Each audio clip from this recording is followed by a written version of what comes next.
Price Lord brothers and sisters. கர்த்தராகிய இயேசு கிறிஸ்துவின் மகா பரிசுத்த நாமத்தினால் உங்கள் அனைவரையும் வாழ்த்துகிறேன். சபை கூடுதலின் முக்கியத்தை பற்றி நம்ம இன்னைக்கு ஆராய்ந்து பார்க்க போகிறோம். சபையாக நாம் கூடி வர வேண்டும் என்பது கர்த்தருடைய சித்தமாக இருக்கிறது. சபை என்றால் முதலாவது என்ன அப்படின்றத நமக்கு நாமே ஞாபகப்படுத்திக்கலாம். அநேகருக்கு தெரியும், பட் ஒரு சில வசனங்களோடு ஞாபகப்படுத்திக்கலாம்.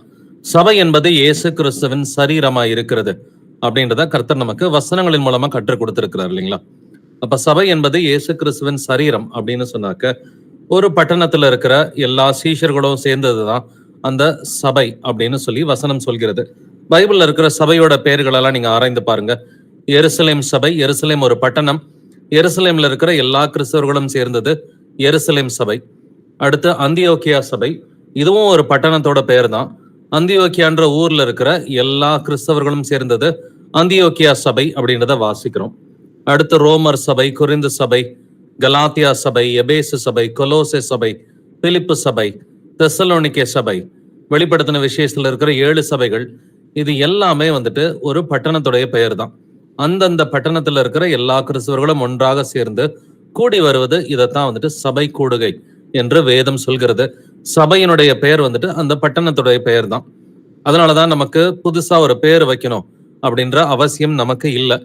நீங்க திருச்சியில இருந்தீங்கன்னா திருச்சி சபை, பெங்களூர்ல இருந்தீங்கன்னா பெங்களூர் சபை, திருநெல்வேலியில இருந்தீங்கன்னா திருநெல்வேலி சபை, கோயம்புத்தூர்ல இருந்தா கோயம்புத்தூர் சபை, சென்னையில இருந்தா சென்னை சபை. இப்படிதான் வேதம் நமக்கு கற்றுக் கொடுக்கிறது. இப்ப நம்ம சபையாக கூடி வருகிறோம். எங்கே நாம் கூட வேண்டும்? வீட்டிலே கூடுகிற சபை அப்படின்ற வாக்கியங்களை நம்ம வாசிக்கிறோம் இல்லைங்களா? ரோமர் 16ஆம் அதிகாரம் 5வது வசனத்துல வீட்டிலே கூடுகிற சபை என்று எழுதி இருக்கிறது. 1 கொரிந்தியர் 16ஆம் அதிகாரம் 19வது வசனத்துல வீட்டிலே கூடுகிற சபை என்கிற வார்த்தை எழுதி இருக்கிறது. இப்ப சபை எங்க கூடுச்சு? ஆதியில வீட்டுலதான் சபை கூடுச்சு. கொலோசேயர் 4ஆம் அதிகாரம் 15வது வசனத்துல சபை வீட்டுல கூடுச்சுன்றத பாக்குறோம். பிலமோன் 2வது வசனத்துல சபை வீட்டிலே கூடியது என்பதை பார்க்கிறோம். முதலாவது சபை என்றால் இயேசு கிறிஸ்துவின் சரீரம் அப்படின்றத புரிஞ்சுக்கிறோம். நிறைய ஆத்மாக்கள் கூடி வருவதுதான் சபையாக இருக்கிறது. அந்த சபையினுடைய பெயர் அந்த பட்டணத்துடைய பெயர் தான். அந்த பட்டணத்துல இருக்கிற எல்லா கிறிஸ்தவர்களும் சேர்ந்ததுதான் அந்த பட்டணத்துக்குரிய சபை. அந்த சபையை எங்க கூடி வந்துச்சு? வீடுகளிலே கூடி வந்துச்சு. ஒரு வீட்டுல கூட முடியாது அப்படின்னு சொன்னாக்க 2 வீட்டுல பேரலா கூடலாம். அந்த ஊர்ல என்னைக்கு லீவோ, இப்ப இந்தியா மாதிரி நாடுகள்ல இன்னைக்கு ஞாயிற்றுக்கிழமை லீவ் இருக்குதுன்னா ஞாயிற்றுக்கிழமை அன்னைக்கு சபையாக கூடி வரலாம். இல்ல ஒரு சிலர் கல்ஃப்ல வேலை பார்க்கறாங்க, அரபு நாடுகள்ல இருக்கிறாங்கன்னு சொன்னா அங்க வெள்ளிக்கிழமை லீவா இருந்துச்சுன்னா அங்க இருக்கிறவங்க வெள்ளிக்கிழமை சபையாக கூடி வரலாம். நமக்கு சபை கூடி வரணும் அப்படின்னு சொல்லி கர்த்தர் சொல்லாரு. சபை கூடி வருதலை விட்டு விடுகிறது போல நாமும் விட்டு விடக்கூடாது என்கிற கட்டளை இருக்கிறது. பட் இந்த சபை கூடுதல் அவசியமா தான் செய்யணுமா? எங்க ஊர்ல சபை கூடுதல் கிடையாது பிரதர். இல்ல எனக்கு பர்சனலா ஒரு சூழ்நிலை ரொம்ப கஷ்டமா இருக்குது, என்னால சபை கூடுதல் ஒழுங்கா செய்ய முடியல. மற்ற ஊர்கள்ல இருக்கிறது போல எங்க ஊர்கள்ல சபை கூடுதல்ல நிறைய சேலஞ்சஸ் இருக்கலாம். எனக்கு இந்தந்த ரீசன்ஸ்னால வாரம் வாரம் சபை கூடுதல் செய்ய முடியாது அப்படின்றவங்களுக்காக தான் கர்த்தர் இந்த மாதிரியான ஒரு பைபிள் ஸ்டடியை கொடுத்திருக்கிறாரு. ஏற்கனவே ஒழுங்கா சபை கூடுதல் செய்யறவங்களும் இதுல இருக்கிற நன்மைகளை ஆசீர்வாதங்களை நம்ம தெரிஞ்சுக்கலாம். எபிரேயர் அதிகாரம் 10 வசனங்கள் 23 முதல் 25 வரை வாசிக்கலாம். Hebrews chapter 10 verses 23 to 25. அல்லாமலும்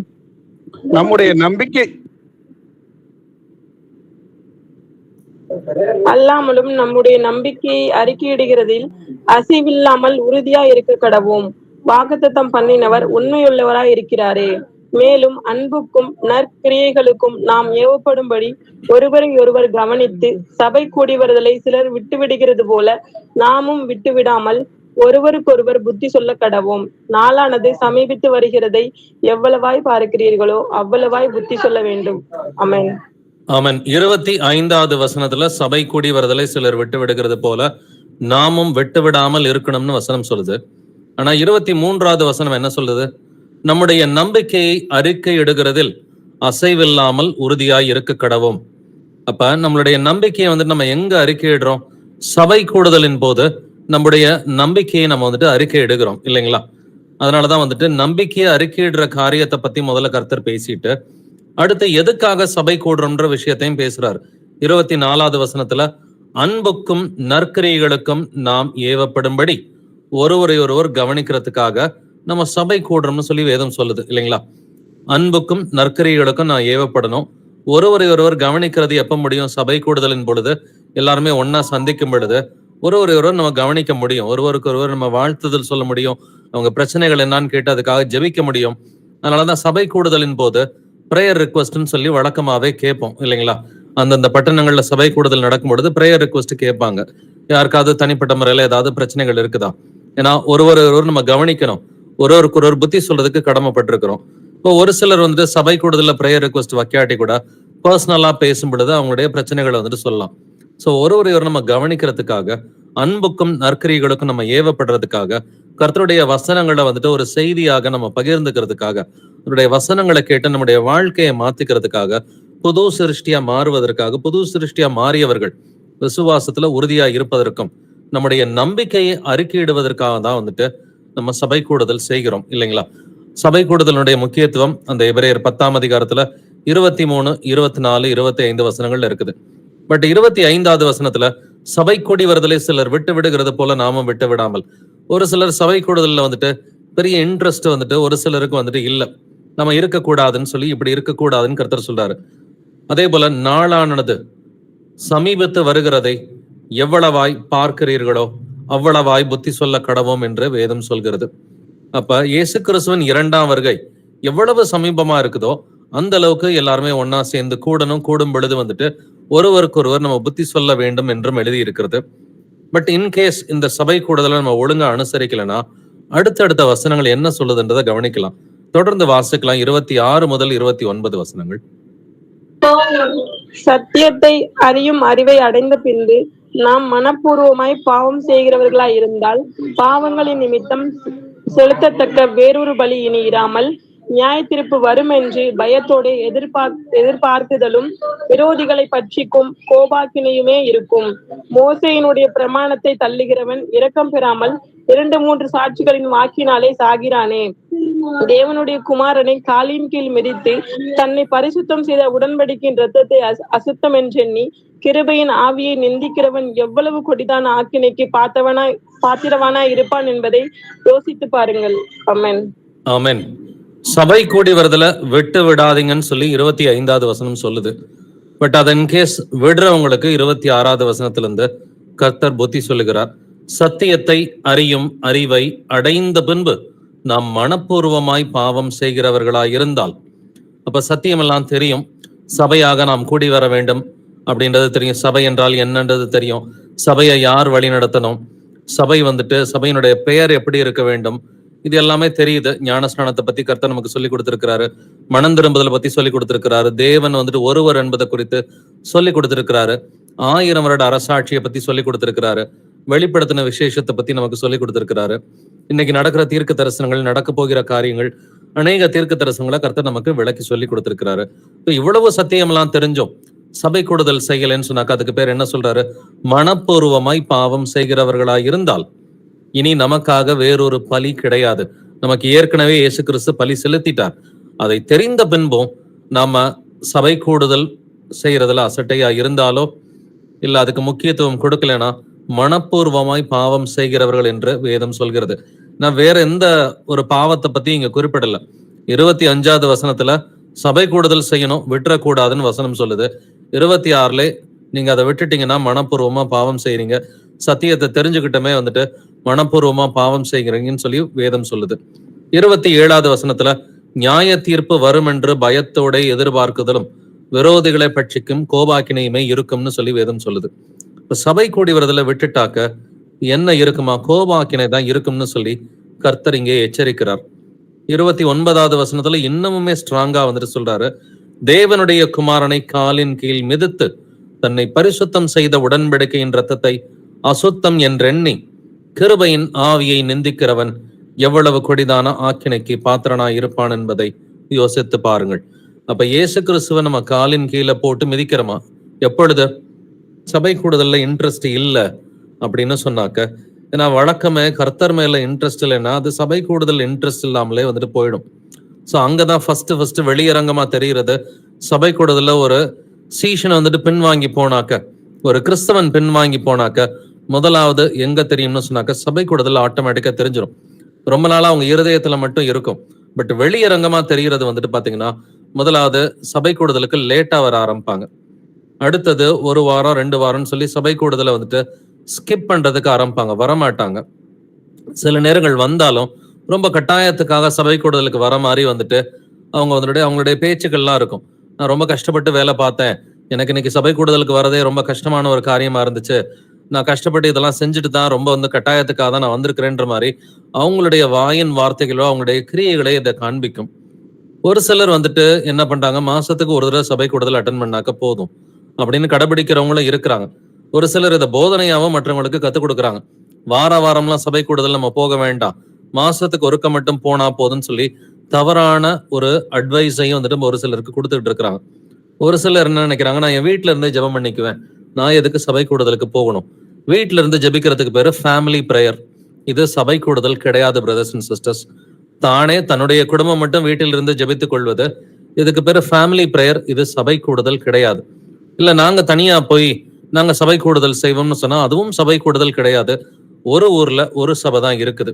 இப்ப சென்னை அப்படின்ற ஒரு பட்டணத்தை எடுத்துக்கிட்டோம்னா, சென்னை பட்டணத்துல சென்னை சபை அப்படிங்கிற ஒரு சபை தான் இருக்குது. பெங்களூர் அப்படின்ற ஒரு பட்டணத்தை எடுத்துக்கிட்டோம்னா, பெங்களூர் பட்டணத்துல பெங்களூர் சபை அப்படிங்கிற ஒரு சபை தான் கர்த்தரை பொறுத்த மட்டில் இருக்கிறது. அப்ப அங்கிருந்து பிரிஞ்சு போய் இன்னொரு ஊழியம் பாக்குறது, அது ஊழியமும் கிடையாது, அது சபை கூடுதலும் கிடையாது அப்படின்றத நம்ம தெரிஞ்சுக்கணும். அப்படியே 1-2 பேர் பிரிந்து போனாலும் அவங்க பெருமை நிமித்தமா அநேகர் வந்துட்டு பிரிந்து போறாங்க. எனக்கு முக்கியத்துவம் இல்லை அப்படின்ற ஒரு குற்றச்சாட்டும் கூட ஒரு சிலர் வச்சுட்டு வந்துட்டு போகலாம். பட் சபை கூடுதலின் போது இல்ல ஒரு கர்த்தருடைய சபையில வந்துட்டு எந்த ஒரு மனுஷனுக்கும் எந்த ஒரு முக்கியத்துவமும் கிடையாது. போதிக்கிறவங்களா இருந்தாலும் இல்ல மற்ற சீஷர்களா இருந்தாலும் யாருக்குமே எந்த முக்கியத்துவமும் கிடையாது. இயேசு கிறிஸ்துவின் நாமம் மட்டுமே மகிமைப்படணும். பட் இதெல்லாம் ஒரு சில ரீசன்ஸ் வந்துட்டு நம்ம ஏற்கனவே கேள்விப்பட்டது வந்துட்டு, எனக்கு இந்தந்த ரீசன்ஸ் எல்லாம் இருக்குது, சபை கூடுதல் வராம இருக்கிறதுக்கு எனக்கு தூரமா இருக்குது அப்படின்னு ஒரு சிலர் சொல்றாங்க. பட் வெளியூர்ல இருந்து இன்னொரு ஊருக்கு சபை கூடுதல் போற சீஷர்கள் எல்லாம் இருக்கிறாங்க. சொல்லப்போனா அதை சாட்சியாவே திருச்சி சபையில இருந்து தாராளமா சொல்ல முடியும். தஞ்சாவூர்ல இருந்து சீஷர்கள் வந்து திருச்சி சபைக்கு வாரம் வந்துகிட்டு இருக்கிறாங்க. ஸோ தஞ்சாவூர் டு திருச்சி வந்துட்டு ஒரு 1.5 மணி நேரம் டிராவல், 1.5 மணி நேரம் 3 மணி நேரம் டிராவல் பண்ணி வாரம் சபை கூடுதலுக்கு வருகிற சீஷர்களும் வந்துட்டு இருக்கிறாங்க.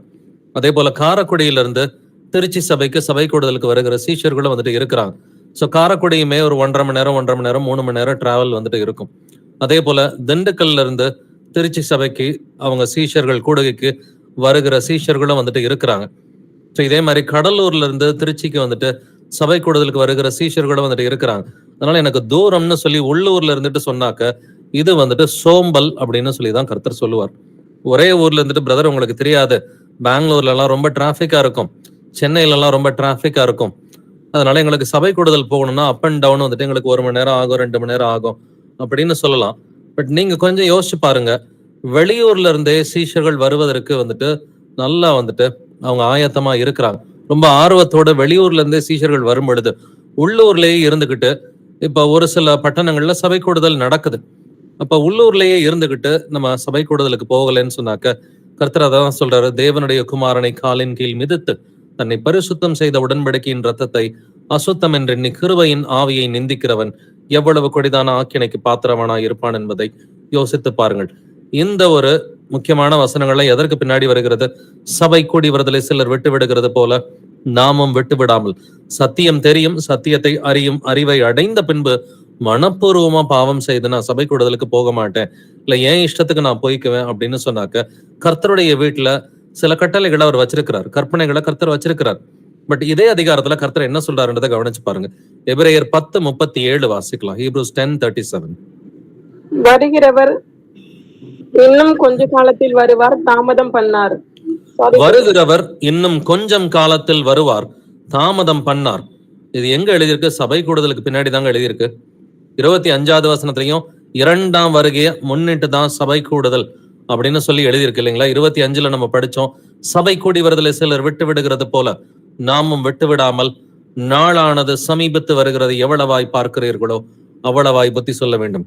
2ஆம் வருகை எவ்வளவு நெருக்கமா நெருங்கி வந்துகிட்டு இருக்குதோ அந்த அளவுக்கு அதிகமா சபை கூடுதல் செய்து ஒருவருக்கொருவர் புத்தி சொல்ல கடவும் எனக்கு வருகிறவர் இன்னும் கொஞ்சம் காலத்தில் வருவார், தாமதம் பண்ணார் என்று எழுதி இருக்கிறது. சோ இயேசு கிறிஸ்துவின் வருகை எந்த அளவுக்கு சமீபமா இருக்குதோ அந்த அளவுக்கு அதிக ஆர்வத்தோட சபை கூடுதல் வந்துட்டு ஒவ்வொரு பட்டணத்திலையும் நடக்கணும்.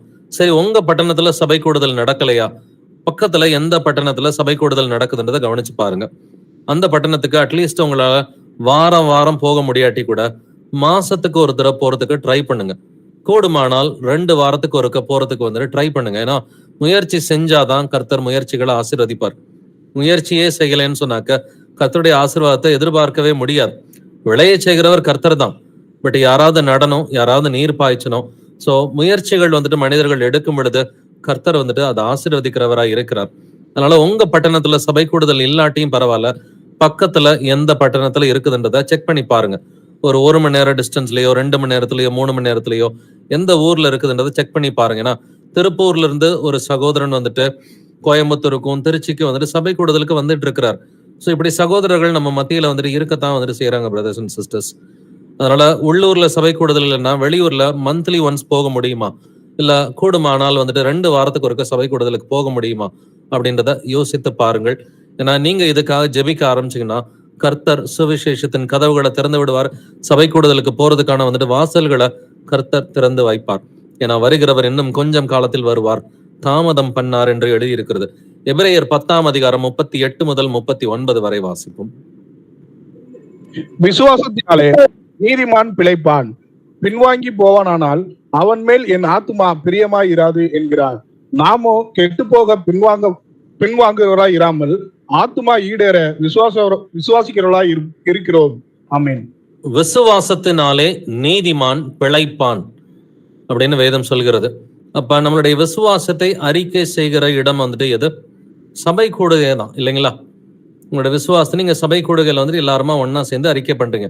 இதைத்தான் வந்துட்டு 23வது வசனம் நமக்கு சொல்லி கொடுத்தது. நம்முடைய நம்பிக்கையை அறிக்கை இடுகிறதில் அசைவில்லாமல் உறுதியாய் இருக்க கடவும் அப்படின்னு சொல்லிட்டு தான் 25வது வசனத்துல சபை கூடி வருதலை விட்டுறாதீங்கப்பா அப்படின்னு வேதம் சொல்கிறது.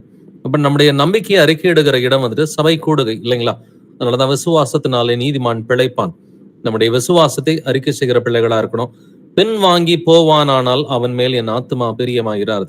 பின்வாங்கி போறது சபைக்கு வெட்ட வெளிச்சமா தெரிகிறது. எப்பொழுது சபை கூடி வருதுல ஒருத்தர் அப்படியே விட்டுரும் பொழுது, சபை கூடி வருதுல ஒரு குடும்பமோ இல்ல ஒரு தனிநபரோ வந்துட்டு விட்டுட்டாங்கன்னா அவங்க பின்வாங்கி போயிட்டாங்கன்றது சபையில எல்லாருக்குமே தெரிஞ்சிடும்.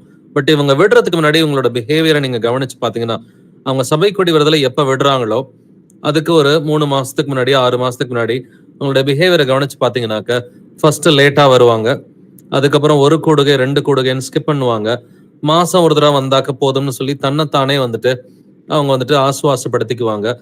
இல்ல அப்படியே வந்தாலும் கட்டாயத்துக்காக வர மாதிரி தான் வந்துட்டு அது சபையின் மூப்பர்களுக்கு ஆவியானவர் ஏற்கனவே வெளிப்படுத்திடுவார்.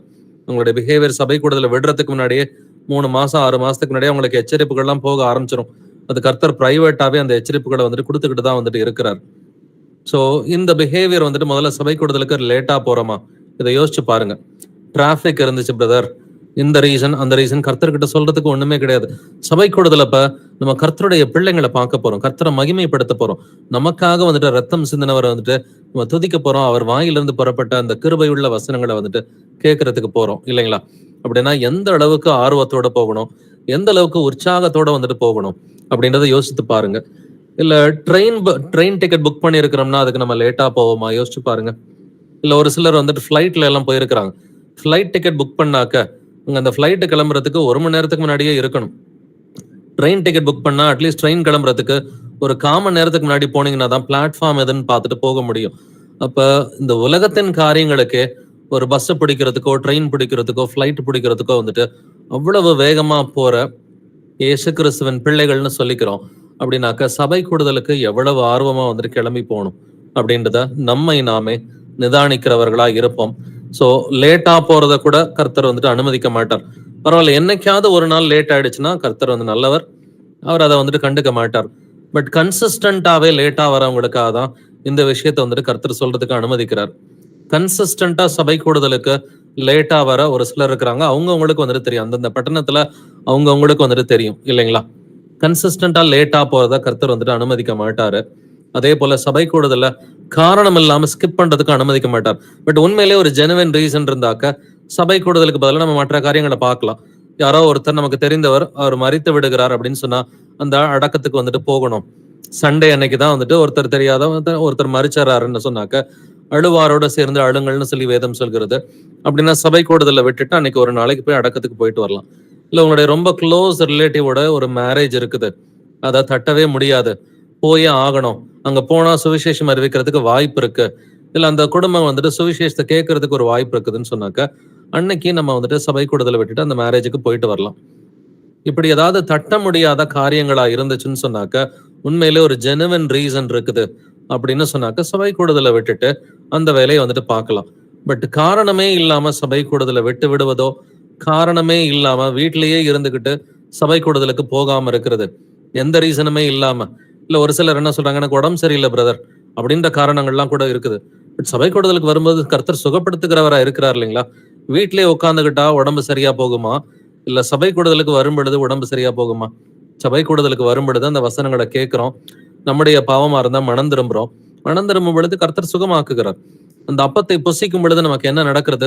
சபை கூடுதலின் போது நம்ம வந்துட்டு கம்யூனியன் வந்துட்டு எடுக்கிறோம் இல்லைங்களா? கர்த்தருடைய பந்தியை வந்துட்டு அனுசரிக்கிறோம். கர்த்தருடைய பந்தியை அனுசரிக்கும் பொழுது இயேசு கிறிஸ்துவின் ரத்தம் சகல பாவங்களிலிருந்து நம்மை கழுவி சுத்திகரிக்கிறது. சோ அந்த வைனை நம்ம குடிக்கும் பொழுது இயேசு கிறிஸ்துவின் ரத்தத்தினால கழுவப்படுறோம், பாவங்கள் மன்னிக்கப்படுது. அந்த அப்பத்தை நீங்கள் புசிக்கும் பொழுது என்ன நடக்குது? இயேசு கிறிஸ்துவின் தழும்புகளால் சுகமானீர்கள் என்று எழுதியிருக்கிறது. அப்ப வியாதியா இருந்தா கூட அதையும் கர்த்தர் சுகமாக்குறவரா இருக்கிறார். சபை கூடுதலுக்கு நம்ம வரும் பொழுது வியாதிகள் இருந்தாலும் அதையும் நீக்குகிறவரா தான் கர்த்தர் இருக்கிறார். ஒருமனப்பட்டு இருந்த பொழுது ஆதி சபைகள்ல என்ன நடந்துச்சுன்ற ஒரு சில சாட்சிகளை வாசித்து பார்க்கலாம். அப்போஸ்தலர் 2ஆம் அதிகாரம் 42வது வசனம் வாசிக்கலாம். ஆக்ட்ஸ் 2:42. அவர்கள் அப்போஸ்தலருடைய உபதேசத்திலும் அந்யோன்யத்திலும் அப்பம் பிட்டுதலிலும் ஜெபம் பண்ணுதலிலும் உறுதியாய் தரித்திருந்தார்கள். ஆமென். ஆதி சபைய கவனிச்சுங்க பிரதர்ஸ் அண்ட் சிஸ்டர்ஸ். அவர்கள் அப்போஸ்தலருடைய உபதேசத்திலும் அந்யோன்யத்திலும் அப்பம் பெட்டுதலிலும் ஜெபம் பண்ணுதலிலும் உறுதியாய் தரித்திருந்தார்கள் அப்படின்னு சொல்லி வேதம் சொல்கிறது. அப்ப அப்போஸ்தலருடைய உபதேசத்தை கேட்டாதான் அதுல தரித்திருக்க முடியும். கேட்பது எப்பொழுது? சபை கூடுதல் நடக்கும் பொழுது அப்போஸ்தலருடைய உபதேசம் போதிக்கப்படுது இல்லைங்களா?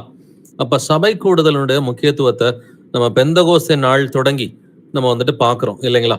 இதுல 1வது வசனத்தை படிங்க பிரதர். இந்த அதிகாரத்துல பெந்தேகோஸ்தே என்னும் நாள் வந்தபோது அவர்கள் எல்லாரும் ஒருமனப்பட்டு ஓரிடத்தில் வந்திருந்தார்கள். ஆமென். பெந்தகோஸ்தே என்னும் நாள் வந்தபோது அவர்கள் எல்லாரும் ஒருமனப்பட்டு ஓரிடத்தில் வந்திருந்தார்கள். சீஷர்கள் ஒருமனப்பட்டு ஒரே இடத்துக்கு கிளம்பி வந்ததுனாலதான் ஆவியானவர் பொழியப்பட்டார் சீஷர்கள் மேல இல்லைங்களா? அவங்க ஒருமனப்படலைன்னு சொன்னாக்கா ஆவியானவர் அந்த நாள்ல வராம வேற ஒரு நாள் கூட வந்திருந்திருப்பார். சோ ஒருமனப்படுறதுக்கு வந்துட்டு அது முக்கியமான காரியம். ஒருமனப்பட்டு ஒரு இடத்தில் கூடி வருவது அது ரொம்ப ரொம்ப ஒரு முக்கியமான காரியம்ன்றதை வந்துட்டு கர்த்தர் உணர்த்துகிறார். இன்கேஸ் நீங்க உங்க ஊர்ல கூடுக இல்லாட்டி கூட ஒரு ஆர்வத்தோட பக்கத்து ஊர்ல இருக்கிற சபைக்கு வந்துட்டு நீங்க கிளம்பி ஆர்வத்தோட மாசம் ஒரு முறை போனீங்கன்னா உங்க ஊர்ல ஒரு கூடுகை நடக்கிறதுக்கு கர்த்தர் கிருபையை கொடுப்பார். முதல் காரியம், கர்த்தர் நம்மளை சோதித்து பார்ப்பார், விசுவாசத்தை சோதிப்பார். நீங்க உண்மையிலே சபை கூடுகையில ஆர்வமா தான் இருக்கிறீங்களா? நீங்க எங்கேயுமே வெளியில சபை கூடுகைக்கு போகலைனாக்க கர்த்தர் எதுக்காக உங்க ஊர்ல சபை கூடுகை வந்துட்டு தொடங்கணும்? கர்த்தருக்கு அவசியமே கிடையாது இல்லைங்களா? முதல்ல ஆர்வத்தோட பக்கத்து ஊர்களுக்கு நீங்க வந்துட்டு சபை கூடுகைக்கு ஆர்வத்தோட போனீங்கன்னு சொன்னாக்க கர்த்தர் அதுக்கு பிறகு உங்களோட ஊர்ல வந்துட்டு மற்ற குடும்பங்களை எழுப்புவார். இன்னும் ஒரு 3, 4, 5 குடும்பங்கள் எழும்பும் பொழுது உங்க ஊர்லயே பர்மனண்டா சபை கூடுகை நடக்கிறதுக்கு கர்த்தர் கிருபையை வந்துட்டு கொடுப்பார். அதுக்கு அடிப்படையா வந்துட்டு சபை கூடுதல் ஓகே, எங்க ஊர்ல இல்லாட்டியும் நான் மாசம் ஒரு முறையாவது வந்துட்டு எனக்கு பக்கத்துல வந்துட்டு எங்க இருக்குதோ சபை கூடுதல் எந்த ஊர்ல நடக்குதோ நாங்க அங்க போவேன், இல்ல கர்த்தருக்கு சித்தமானால் 2 வாரத்துக்கு ஒருக்க நான் போவேன்னு சொல்லி நம்ம சபை கூடுதலை வந்துட்டு விட்டு விடாத பிள்ளைகளா, இல்ல சபை கூடுதல ஒரு அசட்டையா எண்ணுகிற பிள்ளைகளா இல்லாம, இல்ல உலகத்துக்காக சபை கூடுதலை விட்டு விடுகிற பிள்ளைகளா வந்துட்டு இல்லாம சபை கூடுதலுக்கு முக்கியத்துவம் தருகிற பிள்ளைகளா வந்துட்டு நம்ம இருக்கணும். எபிரேயர் 10ஆம் அதிகாரத்துல 23வது வசனத்துல இருந்து கடைசி வசனம் வரைக்கும் வாசிச்சுக்குங்க. சபை கூடுதலின் முக்கியத்துவம் உங்களுக்கு தெரியணும்னு சொன்னாக்க எபிரேயர் 10ஆம் அதிகாரத்துல 23வது வசனத்துல இருந்து அந்த அதிகாரத்தோட கடைசி வசனம் வரைக்கும் வாசித்து பார்த்துக்குங்க. சோ கர்த்தர் தெளிவாவே வந்துட்டு சொல்றாரு, சபை கூடுதலை விட்டுட்டோம்னு சொன்னாக்க பின்வாங்கி போகிறதுன்ற வார்த்தை எழுதப்பட்டிருக்கு 38வது வசனத்துல. பின்வாங்கி போவானானால் அவன் மேல் என் ஆத்துமா பிரியமாயிராது. பட் நம்ம எப்படி இருக்கணும்ன்றதையும் கடைசி வசனம் நமக்கு சொல்கிறது. நாமோ கெட்டு போக பின்வாங்குகிறவர்களாயிராமல் ஆத்துமா ஈடேற விசுவாசிக்கிறவர்களாய் இருக்கிறோம். நம்ம யாருமே கெட்டு போறதுக்கு அழைக்கப்படலை பிரதர்ஸ் அண்ட் சிஸ்டர்ஸ். ஆத்துமா ஈடேறி நித்திய ஜீவனை பெற்றுக்கொள்வதற்காக தான் நம்ம அழைக்கப்பட்டிருக்கிறோம். அதனால விசுவாசிக்கிறவர்களாய் இருப்போம். நம்முடைய விசுவாசத்தை சபை கூடுதலின் போது அறிக்கையிடுகிற பிள்ளைகளாக நம்ம இருப்போம். அப்போஸ்தலர் 4ஆம் அதிகாரம் 31ஆம் வசனம் வாசிக்கலாம். ஆக்ட்ஸ் 4:31. அவர்கள் ஜெபம் பண்ணின போது அவர்கள் கூடியிருந்த இடம் அசைந்தது. அவர்கள் எல்லாரும் பரிசுத்த ஆவியினால் நிரப்பப்பட்டு தேவ வசனத்தை தைரியமாய் சொன்னார்கள். ஆமென். அவர்கள் ஜெபம் பண்ணின போது அவர்கள் கூடியிருந்த இடம் அசைந்தது. அவர்கள் கூடியிருந்த அப்படின்ற வார்த்தையை கவனிச்சுப்பாங்க. சோ எல்லாருமே ஒன்னா கூடி இருக்கிறப்ப அவங்க ஜெபிக்கிறாங்க. அந்த இடம் அசைந்தது. அவர்கள் எல்லாரும் பரிசுத்த ஆவியினால் நிரப்பப்பட்டார்கள் அப்படின்னு சொல்லி வேதம் சொல்கிறது. அப்ப சபையாக கூடி ஜெபிப்பது அவசியமா இருக்கிறது. நம்மளால டெய்லி கூட முடியாது, உண்மைதான். அதனாலதான் பெராயா நகரத்து மக்களை போல வந்துட்டு டெய்லி நம்ம அட்லீஸ்ட் ஆன்லைன்லயாவது வந்துட்டு வசனங்களை ஆராய்ந்து பார்த்து கொண்டு இருக்கிறோம். ஸோ பெராயா நகரத்து மக்கள் பிசிக்கலாவே பண்ணியிருந்திருப்பாங்க. பட் நமக்கு ஒரு ஆன்லைன்ல வசனங்களை ஆராய்ந்து பார்க்கக்கூடிய கிருபையை கர்த்தர் கொடுத்திருக்கிறாரு. பட் அட்லீஸ்ட் வாரம் ஒரு முறையாவது நம்ம பிசிக்கலா சபையாக ஒரு இடத்தில் கூடி, யாராவது ஒருத்தருடைய வீட்டுல வந்துட்டு கூடி நம்ம வந்துட்டு கர்த்தரை ஆராதிப்பதற்கும் கர்த்தருடைய வசனங்களை கேட்பதற்கும் அன்புக்கும் நற்கிரிகளுக்கும் ஏவப்பட்டு ஒருவரை ஒருவர் கவனிப்பதற்கும் ஒருவருக்கு ஒரு புத்தி சொல்வதற்கும் இயேசு கிறிஸ்துவின் 2ஆம் வருகை எவ்வளவு சமீபமா இருக்கிறதோ அவ்வளவாய் புத்தி சொல்வதற்கும் நம்ம கடமைப்பட்டிருக்கிறோம் அப்படின்னு சொல்லி எபிரேயர் 10ஆம் அதிகாரத்துல இருந்து நல்லாவே புரிஞ்சுக்கிறோம். சோ ஆதிசபையில அவங்க ஒன்னா கூடி ஜெபித்த பொழுது அந்த இடம் அசைந்தது, பரிசுத்த ஆவியினாலே நிரப்பப்பட்டார்கள். அந்த கிருபையை கர்த்தர் உங்களுக்கும் கொடுப்பார். அவர் நேற்றும் இன்றும் என்றும் மாறாத தேவனா இருக்கிறார். அன்னைக்கு கிருபை வரங்களை கொடுத்தவர் இன்னைக்குமே அதே கிருபை வரங்களை நமக்கும் கொடுக்கிறவரா இருக்கிறார். அப்போஸ்தலர் 11:26 வாசிக்கலாம். ஆக்ட்ஸ் 11:26. அவர்கள் ஒரு வருஷ காலமாய் சபையோட கூடியிருந்து அநேக ஜனங்களுக்கு உபதேசம் பண்ணினார்கள். முதல் அந்தியோகியாவிலே சீஷர்களுக்கு கிறிஸ்தவர்கள் என்கிற பெயர் வழங்கிற்று. ஆமென். அந்தியோகியாவில தான் சீஷர்களுக்கு கிறிஸ்தவர்கள் என்ற பெயர் வழங்கிற்று. இது நமக்கு தெரியும். பட் அந்த வசனத்துல முதல் பகுதியை கவனிச்சு பாருங்க. அவர்கள் ஒரு வருஷ காலமாய் சபையோடே கூடியிருந்து அநேக ஜனங்களுக்கு உபதேசம் பண்ணினார்கள். சபையோடே கூடியிருந்து அப்படின்றத கவனிச்சுக்குங்க. பவுலும் பர்னபாவும் வந்துட்டு ஒரு வருஷமா அந்த அந்தியோக்கியா சபையோட அவங்க ஒருமனப்பட்டு கூடியிருந்து உபதேசம் பண்ணாங்க. அந்த நாட்கள்ல வந்துட்டு அவங்க உபதேசம் பண்ணது வந்துட்டு என்னைக்கு ஓய்வு நாள் அன்னைக்கு உபதேசம் பண்ணாங்க. நமக்கு எல்லாருக்குமே இப்போதைக்கு லீவு. ஒவ்வொரு நாடுகளையும் ஒவ்வொரு டைப் ஆஃப் வந்துட்டு டேஸ் வந்துட்டு இருக்கும். இப்ப இந்தியாவா இருந்தாக்க ஞாயிற்றுக்கிழமை லீவு, இல்ல கல்ஃப் கண்ட்ரீஸா இருந்தாக்க வெள்ளிக்கிழமை லீவுன்னு சொல்லி இருக்கும். அந்தந்த லீவு நாட்கள்ல வந்துட்டு நம்ம சபையாக கூடி வருவது கர்த்தருக்கு பிரியமான ஒரு காரியம் பிரதர்ஸ் அண்ட் சிஸ்டர்ஸ். ஸோ இவங்க வந்துட்டு உபதேசம் மட்டும் பண்ணல, தங்களுடைய சாட்சிகளை பகிர்ந்துகிட்டதும் வந்துட்டு சபை கூடுதலின் போது சாட்சிகளை பகிர்ந்துகிட்டாங்க அப்படின்றத பாக்குறோம். அப்போஸ்தலர் 15ஆம் அதிகாரம் 12ஆம் வசனம் வாசிக்கலாம். ஆக்ட்ஸ் 15:12. அப்பொழுது கூடி வந்திருந்த யாவரும் அமைந்திருந்து பர்னபாவும் பவுலும் தங்களை கொண்டு தேவன் புறஜாதிகளுக்குள்ளே செய்த அடையாளங்கள் அற்புதங்கள் யாவையும் விவரித்து சொல்ல கேட்டார்கள். ஆமென். ஆமென். அப்பொழுது கூடி வந்திருந்த யாவரும் அமர்ந்திருந்து பர்னபாவும் பவுலும் தங்களை கொண்டு தேவன் புறஜாதிகளுக்குள்ளே செய்த அடையாளங்களையும் அற்புதங்களையும் விவரித்து சொல்ல கேட்டார்கள். அப்ப சபை கூடுதல்ல வந்துட்டு வரும் பொழுதுதான் சாட்சிகளை நம்ம கேட்க முடியும் இல்லைங்களா? சாட்சிகளை கேட்கும் பொழுது நமக்கு இன்னும் விசுவாசம் பலப்படும். கர்த்தர் அந்த சகோதரனுக்கு அந்த சகோதரிக்கு இப்படிப்பட்ட நன்மைகளை செஞ்சிருக்கிறாரு, அற்புதங்களை செஞ்சிருக்கிறாருன்னா எனக்கும் செய்வார் அப்படின்னு சொல்லி நமக்கு இன்னும் அதிக விசுவாசம் வந்துட்டு வளரும். இல்ல உங்க வாழ்க்கையில வந்துட்டு கர்த்தர் அற்புதம் செஞ்சிருக்கிறாரு, உங்களை வழி நடத்தி இருக்கிறாரு, பாவங்களை மேற்கொண்டு இருக்கிறீங்க, பிசாசை ஜெயிச்சிருக்கிறீங்கன்னா நீங்க போய் அதை சாட்சியா மற்றவர்கள் முன்னாடி சொல்லும் பொழுது கர்த்தர் அவங்களுடைய விசுவாசத்தை வந்துட்டு வர்த்திக்க செய்வார். சோ உங்களுக்கான சாட்சி மற்றவர்களை பலப்படுத்தும், மற்றவர்களுடைய சாட்சி உங்களை பலப்படுத்தும். நம்ம அவயங்களா இருக்கிறோம். அவயங்களா இருக்கிறதுனால ஒருவரை ஒருவர் சார்ந்துதான் இருக்கணும். கர்த்தருடைய சரீரத்துல அவயங்களா இருக்கிறோம். சோ கொடியை விட்டு வெளியில போய் வந்துட்டு நம்ம திராட்சை செடியோட இணைஞ்சிருக்க முடியாது இல்லைங்களா? நம்ம அவயங்களா இருந்துதான் வந்துட்டு இப்ப உடம்புல இருக்கிற அவயங்களை யோசிச்சு பாத்துக்குங்க. வந்துட்டு தலை இருக்குது, கண், கை, கால், விரல்கள் இதெல்லாம் இருக்குது. சுண்டு விரல் மட்டும் தனியா போயிட்டு நான் வந்துட்டு தலையோட ஒட்டி இருக்கிறேன், தலையாகி இயேசு கிறிஸ்துவோட ஒட்டி இருக்கிறேன்னு சொல்ல முடியுமா? இப்போ ஒருத்தருக்கு ஒரு சுண்டு விரல் துண்டிக்கப்பட்டுருச்சுன்னு சொன்னாக்க அந்த சுண்டு விரல் சொல்ல முடியுமா, நான் தலையாகி இயேசு கிறிஸ்துவோட ஒட்டி இருக்கிறேன்னு சொல்ல முடியாது. அதே போலதான் சபை கூடி வருதல ஒருத்தர் விட்டுட்டு நான் இயேசு கிறிஸ்துவோட இணைஞ்சிருக்கிறேன், நான் இப்படிப்பட்ட வஞ்சகத்தையும் கேள்விப்பட்டுக்கிட்டு தான் இருக்கிறோம். சபை கூடி வருதலை கம்ப்ளீட்டா விட்டுட்டு நான் இயேசுவோட தான் இருக்கிறேன்னு சொல்கிற அநேக வஞ்சகர்களும் இருக்கத்தான் வந்துட்டு செய்யறாங்க. சோ சபையோட ஒட்டி இருந்தாதான், உடலோடு ஒட்டி இருந்தாதான் தலையோடு ஒட்டி இருக்க முடியும். ஏன்னா உடலானது சபையாகவும் தலையானது இயேசு கிறிஸ்து என்றும் வேதம் சொல்கிறது இல்லைங்களா? இப்ப தலையாகிய இயேசு கிறிஸ்துவோட ஒட்டி இருக்கணும்னா உடலாகிய சபையோடு ஒட்டி இருக்க வேண்டும் அப்படின்றத முதல்ல நம்ம புரிஞ்சுக்கணும்.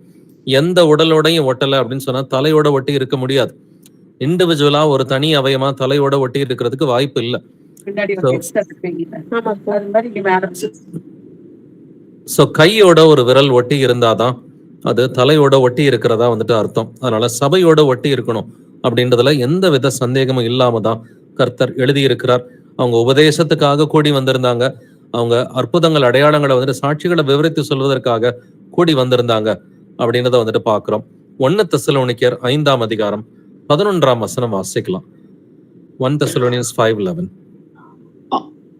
ஆகையால் நீங்கள் செய்து வருகிறபடியே ஒருவரை ஒருவர் தேற்றி ஒருவருக்கொருவர் பக்தி விருத்தி உண்டாகும்படி செய்யுங்கள். ஆமென். ஆகையால் நீங்கள் செய்து வருகிறபடியே ஒருவரை ஒருவர் தேற்றி ஒருவருக்கொருவர் பக்தி விருத்தி உண்டாகும்படி செய்யுங்கள். எப்பொழுது நம்ம ஒருவரை ஒருவர் தேற்ற முடியும்? எப்பொழுது ஒருவருக்கொருவர் பக்தி விருத்தி உண்டாகும்படி நம்ம பேசிக்க முடியும்? சபை கூடுதல் நடக்கும் பொழுதுதாங்க. இந்த வசனத்துல சபை கூடுதல்ன்ற வார்த்தை இல்ல, ஆனா ஒருவரை ஒருவர் தேற்றணும், ஒருவருக்கு ஒருவர் பக்தி விருத்தி உண்டாக்கணும்னு சொன்னா நேர்ல சந்திக்கிற அந்த ஒரு நாள்ல இதை தாராளமா செய்ய முடியும். சோ அதனாலதான் நம்ம விழித்திருக்கணும். ஏன்னா பிசாசு வந்துட்டு சபை கூடுதல் முக்கியம் இல்லைன்னு சொல்லி கொடுக்கறதுக்கும் வாய்ப்பு இருக்குது. வாரம்லாம் போறது முக்கியம் இல்லை. ஏன்னா கேள்விப்பட்டோம் ரீசெண்டா கூட வந்து கொஞ்ச நாளைக்கு முன்னாடி ஒரு சகோதரன் சொன்னதா, வாரம்லாம் சபை கூடுதலுக்கு போறது வந்துட்டு முக்கியம் இல்லை, மாசம் ஒரு முறை போனாக்க போதும் அப்படின்னு சொல்லி அவர் தவறான காரியத்தை வந்துட்டு கடைபிடிக்கிறது மட்டும் இல்லாம மற்றவங்களுக்கும் இதை வந்துட்டு சொல்லியும் கொடுக்குறாரு அப்படின்ற விஷயங்களை வந்துட்டு கேள்விப்பட்டோம். பட் சபை கூடுதல் வந்துட்டு ரொம்ப முக்கியமான விஷயமா தான் கர்த்தர் எழுதி இருக்கிறார். முக்கியம் இல்லைன்னா இவ்வளவு ஸ்ட்ராங்கா எழுத மாட்டார். அதனாலதான் எபிரேயர் 10ஆம் அதிகாரத்துல சபை கூடி வரதுல விட்டு விடக்கூடாது. நான் வீட்டு சபையில தான் ஸ்லாக்கா இருப்பாங்க பிரதர்ஸ் அண்ட் சிஸ்டர்ஸ், கட்டிட சபையில எல்லாம் ஸ்லாக்கா இருக்க மாட்டாங்க. ஏன்னா அங்க பாஸ்டர்ன்ற ஒரு மனுஷன் வந்துட்டு யாரு வரா யாரு வரலன்றதை வாரம் கவனிச்சுக்கிட்டே இருப்பாங்க. பட் வீட்டு சபையில யாரையும் கண்டிக்கிறது கிடையாது. இங்க அன்பு நிமித்தமா தான் நம்ம சபை கூடுதல் செய்கிறோம். இங்க கண்டிப்பு இல்லை அப்படின்றதுனால வந்துட்டு பாத்தீங்கன்னாக்க அது அட்வான்டேஜ் எடுத்துக்கிறதுக்கும் வாய்ப்பு இருக்குது. அதனாலதான் கர்த்தர் அதற்கும் ஒரு வசனம் சொல்லி இருக்கிறார். உங்களுக்கு சுயாதீனம் இருக்குதுதான், உங்களுக்கு சுதந்திரம் இருக்குதுதான் வந்துட்டு இந்த சுயாதீனத்தை மாம்சத்திற்கு ஏதுவாக அனுசரிக்காதீங்க அப்படின்னு சொல்றார். இந்த சுயாதீனத்தை துர்குணத்திற்கு மூடலா பயன்படுத்தாதீங்க. நமக்கு விடுதலை இருக்கிறது. சத்தியத்தை மறைவீர்கள், சத்தியம் உங்களை விடுதலை ஆக்கும். இந்த விடுதலைய, இந்த சுயாதீனத்தை வந்துட்டு மாம்சத்துக்கு ஏதுவா பயன்படுத்தாதீங்க, உங்களுடைய துர்குணத்திற்கு மூடலா பயன்படுத்தாதீங்கன்னு சொல்லி கர்த்தர் சொல்லி இருக்கிறாரு. 1 பேதுரு 5ஆம் அதிகாரம் 8 முதல் 9 வசனங்களை வாசிப்போம். தெளிந்த புத்தி உள்ளவர்களாய் இருங்கள், விழித்திருங்கள். ஏனெனில் உங்கள் எதிராளியாகிய பிசாசானவன் கெர்ச்சிக்கிற சிங்கம் போல் எவனை விழுங்கலாமோ என்று வகை தேடி சுற்றி திரிகிறான். விசுவாசத்தில் உறுதியாய் இருந்து அவனுக்கு எதிர்த்து நில்லுங்கள். உலகத்தில் உள்ள உங்கள் சகோதரரிடத்திலே அப்படிப்பட்ட பாடுகள் நிறைவேறி வருகிறது என்று அறிந்திருக்கிறீர்களே. ஆமென். தெளிந்த புத்தி உள்ளவர்களாயிருங்கள், விழித்திருங்கள். எதிராளி ஆகிய பிசாசானவன் கர்ஜிக்கிற சிங்கம் போல எவனை விழுங்கலாமோ என்று வகை தேடி சுற்றி திரிகிறான். சோ பிசாசு வந்துட்டு யார எப்பொழுது ஏமாத்தலான்னு சொல்லி எப்பொழுதும் வகை தேடி சுற்றி திரிகிறான். நாம என்ன செய்யணும்? விசுவாசத்தில் உறுதியாயிருந்து அவனுக்கு எதிர்த்து நிற்க வேண்டும். விசுவாசத்தை அறிக்கை இடுகிற இடம் எது? விசுவாசத்தை அறிக்கை இடுகிற இடம் வந்துட்டு சபை கூடுகின்றதை வந்துட்டு எபிரேயர் 10:23 நம்ம வாசித்தோம். அதனால விசுவாசத்தை வந்துட்டு கர்த்தருடைய பிள்ளைகளோடு சேர்ந்து நம்ம அறிக்கை செய்யறது நமக்கு ரொம்ப முக்கியமான காரியமா இருக்குது. அதே போல கம்யூனியன், கர்த்தருடைய பந்தியை வந்து நம்ம எப்ப அனுசரிக்க முடியும்?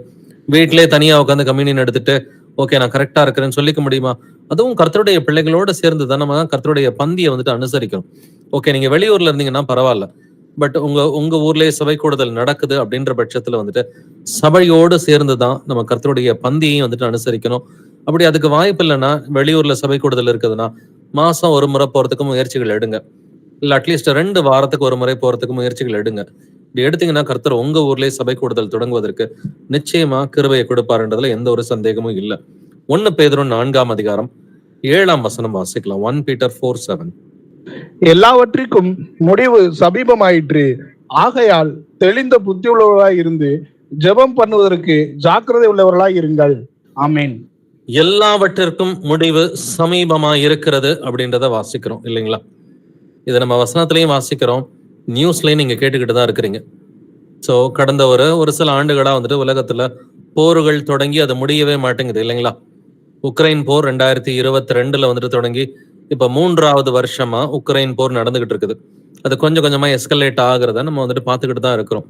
அதே போல வந்துட்டு இஸ்ரேல்ல காசாவில் வந்துட்டு பாத்தீங்கன்னா போர் வந்துட்டு தொடங்கி இன்னைக்கு 6 மாசமா நடந்துகிட்டு இருக்கு. இப்ப இந்த 7ஆம் தேதி வந்துருச்சுனாக்க 6 மாதங்களா வந்துட்டு போர் நடக்குது. இஸ்ரேல்ல வந்துட்டு கடந்த 1800 ஆண்டுகளா, நீங்க இஸ்ரேல் சரித்திரத்தை படிச்சு பாருங்க, கடந்த 1800 ஆண்டுகள்ல வந்துட்டு இவ்வளவு நீளமான போர் நடந்ததே இல்லை பிரதர்ஸ் அண்ட் சிஸ்டர்ஸ்.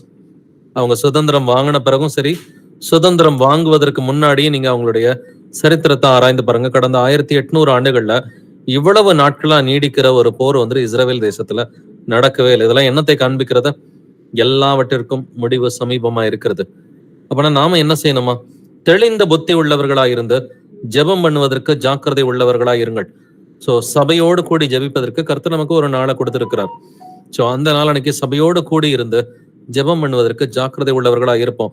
மீதி 6 நாட்கள் உங்க வீட்லயே வந்துட்டு சபைக்கு நீங்க வந்துட்டு உங்க வீட்டுல பைபிள் ஸ்டடி பண்ணுங்க, உங்க வீட்டுல ஃபேமிலி ப்ரேயர் பண்ணுங்க, பிரைவேட்டா பைபிள் வாசிங்க, பிரைவேட்டா தனிப்பட்ட முறையில வந்துட்டு கர்த்தரிடம் வந்துட்டு ஜெபம் பண்ணுங்க. சோ கர்த்தர் என்ன நம்மகிட்ட எதிர்பார்க்கிறாரோ அதை செய்யறதுல வந்துட்டு நம்ம அசதியா இருக்கக்கூடாது. யாக்கோபு 5ஆம் அதிகாரம் 8 முதல் 9 வசனங்களை வாசிங்க. நீங்களும் நீடிய பொறுமையோட இருந்து உங்கள் இருதயங்களை ஸ்திரப்படுத்துங்கள். கர்த்தரின் வருகை சமீபமாய் இருக்கிறது. சகோதரரே, நீங்கள் நியாயம் தீர்க்கப்படாதபடிக்கு ஒருவருக்கொருவர் விரோதமாய் முறையிடாதிருங்கள். இதோ நியாயாதிபதி வாசற்படியில் நிற்கிறார். ஆமென். நீங்களும் நீடிய பொறுமையோடு இருந்து உங்கள் இருதயங்களை ஸ்திரப்படுத்துங்கள். கர்த்தரின் வருகை சமீபமா இருக்கிறது. கர்த்தர் வரதுக்கு முன்னாடி நம்ம என்ன செய்யணுமா? நம்முடைய இருதயங்களை ஸ்திரப்படுத்தணும்னு சொல்லி வேதம் சொல்கிறது இல்லைங்களா? சபை கூடுதலே செய்யாம பரலோக ராஜ்யத்துக்கு போயிடலாம்னு சொல்லி வேதம் எங்காவது சொல்கிறதா? யோசிச்சு பாருங்க. சபை கூடுதலே செய்யாம பரலோக ராஜ்யத்துக்குள்ளார நுழைய முடியும்னு சொல்லி, பட் அட்லீஸ்ட் சபை கூடுதல் செய்வதற்கு முயற்சியாவது செய்யணும் இல்லைங்களா? முயற்சிகளாவது வந்துட்டு எடுக்கணும். எந்த முயற்சியுமே எடுக்காம இருக்கிறது கர்த்தருக்கு பிடிக்காது. கர்த்தருடைய வருகைக்கு முன்னாடி நம்ம எல்லாத்தையும் சரி செஞ்சுக்கலாம். சகோதரரே, நீங்கள் நியாயம் தீர்க்கப்படாதபடிக்கு ஒருவருக்கு ஒருவர் விரோதமாய் முறையிடாதிருங்கள். இதோ நியாயாதிபதி வாசற்படியில் நிற்கிறார். சோ இயேசு கிறிஸ்து நியாயாதிபதின்றது நமக்கு தெரியும். அவர் வாசற்படியிலே நிற்கிறார். எல்லாவற்றிற்கும் முடிவு சமீபமா இருக்கிறது. அதனால இந்த ஒரு காரியத்தை நம்ம மாத்திக்கலாம். ஏன்னா எவ்வளவு மனம் திரும்பி தான் வந்திருக்கிறீங்க இல்லைங்களா? அதுக்கு வந்து நாமளே ஒருத்தருக்கு ஒருத்தர் சாட்சியா இருக்கிறோம். எனக்கு நீங்க சாட்சி கொடுப்பீங்க, உங்களுக்கு நான் சாட்சி கொடுப்பேன். சோ சபைக்குள்ளரே ஒருவருக்கு நம்ம சாட்சி கொடுக்கிறவர்களா இருக்கிறோம். இப்ப நம்ம எவ்வளவோ காரியங்களை விட்டுட்டு தான் வந்திருக்கிறோம். அநேகர் ரோமன் கத்தோலிக்கர்களா இருந்து சபை நம்ம வந்துட்டு அந்த சிலை வழிபாட்டை விட்டுட்டு வந்திருக்கிறோம். அநேகர் கள்ள சபையில இருந்து வெளியில வந்திருக்கிறோம். பட் அது மட்டும் போதுமான்னு பாத்தீங்கன்னா பத்தாது. சபை கூடுதல் செய்கிற பிள்ளைகளா வந்துட்டு இருக்கணும். கர்த்தருடைய பிள்ளைகளை பார்க்கறதுல ஒரு வாஞ்சை வேணும். கர்த்தருடைய பிள்ளைகளை பார்க்கறதுல வந்துட்டு ஒரு சந்தோஷம் வந்துட்டு வேணும். நான் ஏசப்பாவுடைய பிள்ளைங்களை பார்க்க போறேன், நான் வந்துட்டு ஏசப்பாவுடைய உண்மையான பிள்ளைங்களை வந்துட்டு பார்க்கறதுக்கு சபை கூடுதல் போகணும். கர்த்தருடைய வசனங்களை அவருடைய பிள்ளைகளோடு சேர்ந்து வந்துட்டு நான் வந்துட்டு கேட்கணும். கர்த்தருடைய பிள்ளைகள் ஒருவரோடு ஒருவர் பேசிக்கொள்ளும் பொழுது கர்த்தர் கூர்ந்து கவனிக்கிறார்னு சொல்லி வேதம் சொல்கிறது. அப்படின்னா அட்லீஸ்ட் முயற்சிகள் எடுக்கும் பொழுது முயற்சிகளை கர்த்தர் ஆசீர்வதிப்பார். உங்க ஊர்லயே வந்துட்டு சபை கூடுதல் நடக்கிற மாதிரி கர்த்தர் கிருபையை கொடுப்பாரு. அதனால எந்தெந்த பட்டணத்துல எல்லாம் நீங்க முதல் குடும்பமா வந்திருக்கிறீங்களோ, நீங்க இருக்கிறது ஒரு கிராமமா இருக்கலாம், ஒரு பட்டணமா இருக்கலாம், பட் நீங்க முதல் குடும்பமா சத்தியத்தை ஏத்திருக்கிறீங்கனாக்க உங்களுடைய முயற்சி எப்படி இருக்குன்றதை யோசிச்சு பாருங்க.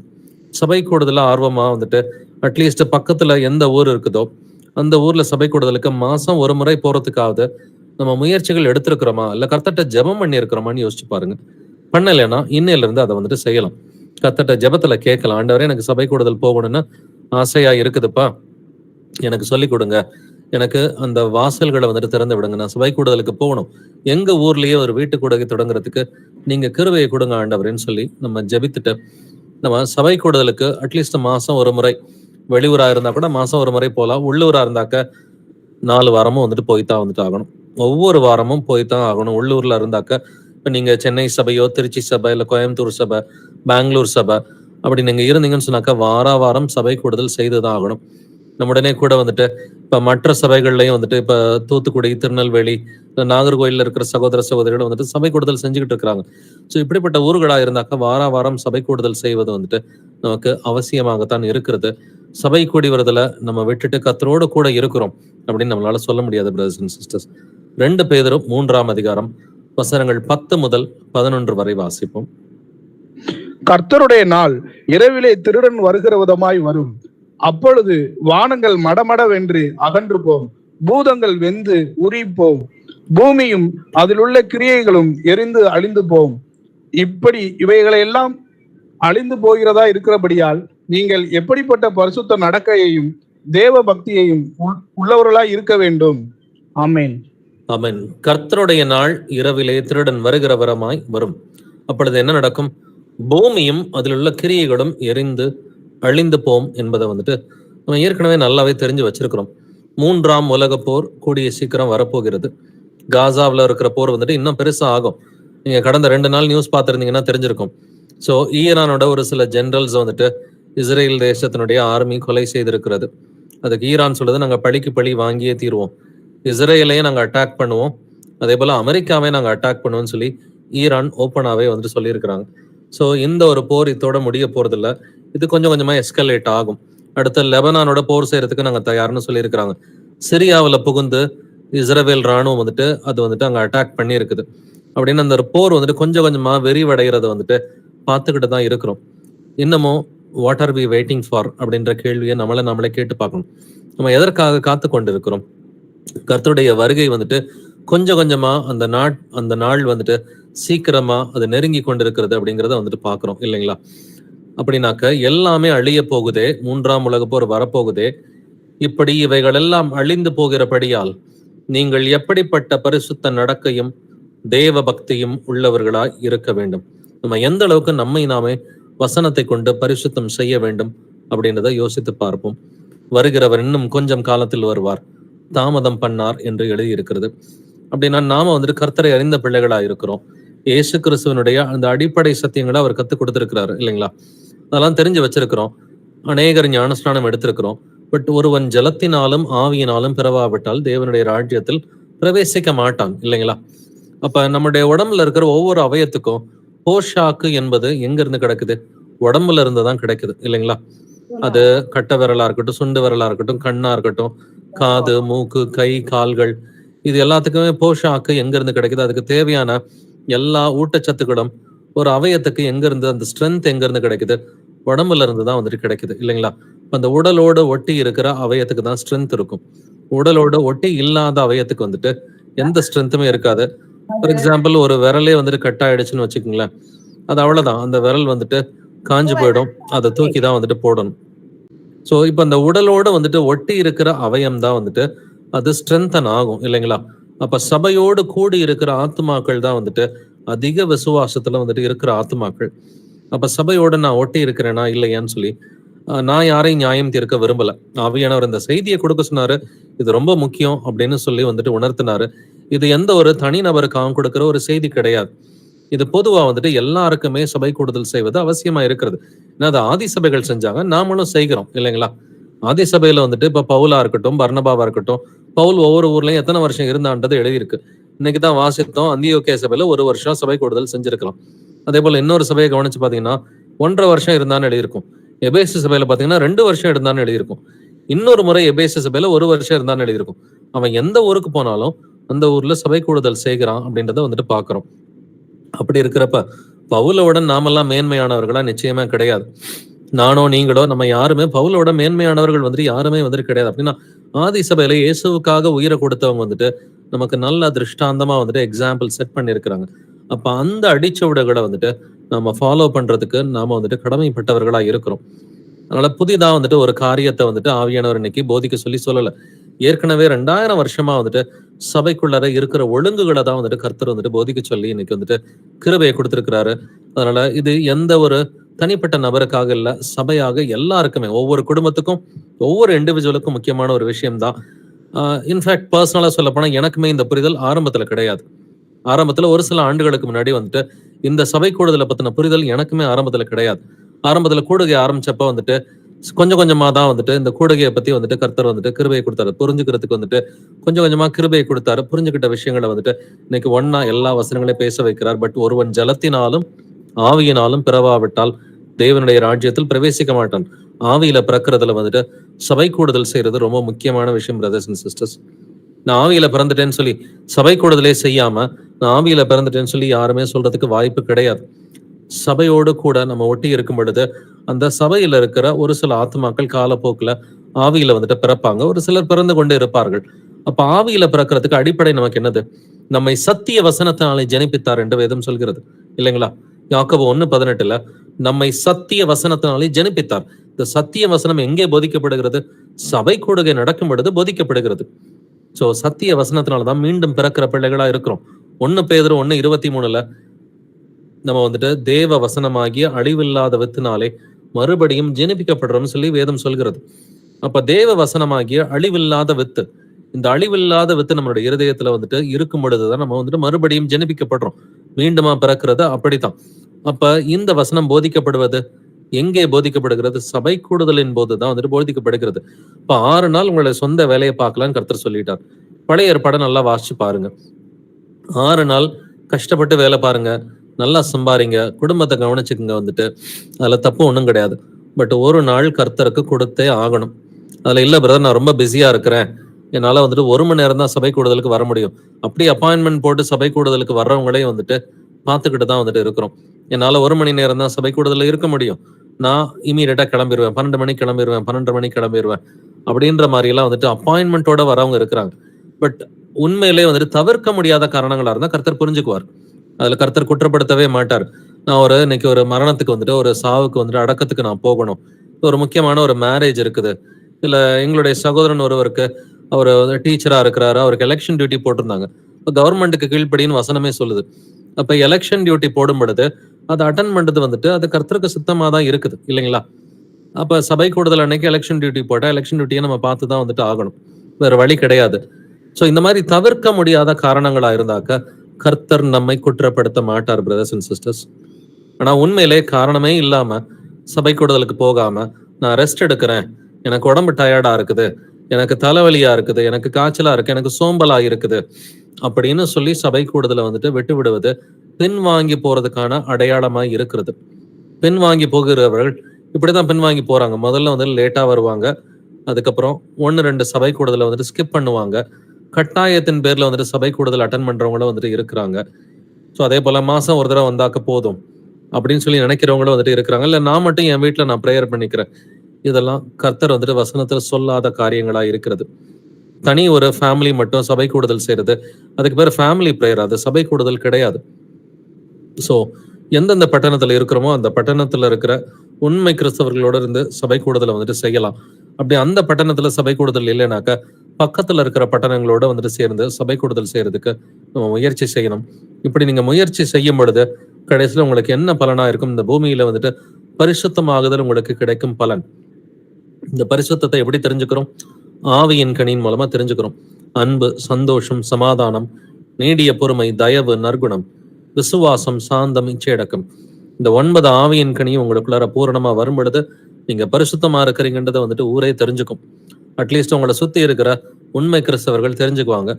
அப்ப நீங்க பரிசுத்தமா வந்துட்டு இருக்கிறீங்க அப்படின்னு சொன்னா நித்திய ஜீவன், நீங்க நித்திய ஜீவனுக்குரிய பாதையில வந்துட்டு கரெக்டா நடக்கிறீங்கன்னு சொல்லி வேதம் சொல்கிறது. அப்படின்னா கர்த்தர் நமக்கு கொடுத்த அந்த அடிப்படையை நம்ம புரிஞ்சுக்கலாம். இந்த அடிப்படையை புரிஞ்சுக்கிட்டோம்னு சொன்னாக்க இன்னும் எதெல்லாம் அட்வான்ஸ்டா நமக்கு கத்துக் கொடுக்கணுமோ கர்த்தரை நமக்கு இது எல்லாத்தையும் வெளிப்படுத்துவாரு. ஒரு சில அடிப்படைகளை கவனிக்கலாம் பிரதர்ஸ் அண்ட் சிஸ்டர்ஸ். எபிரேயர் 6ஆம் அதிகாரம் முதல் 3 வசனங்களை வாசிப்போம்.